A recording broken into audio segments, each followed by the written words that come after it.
এই ঘরে ঢুকেই মানুষ অদ্ভুত কণ্ঠস্বর শোনে, কিন্তু সত্যটা জানলে আপনি চমকে যাবেন।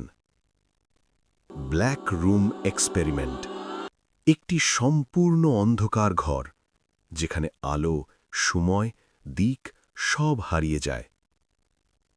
অনেকে বলে তারা সেখানে ছায়া দেখেছে, কারো কানে ভেসে এসেছে ফিস ফিস শব্দ, আর তখনই জন্ম নেয় ভয়। কিন্তু বিজ্ঞান বলে দীর্ঘ সময় অন্ধকারে থাকলে মানুষের মস্তিষ্ক নিজেই শব্দ ও ছবি তৈরি করে। আলো না থাকলে ব্রেন বিভ্রান্ত হয়। এই ঘটনাকে বলা হয় সেন্সরি ডেপ্রিভেশন।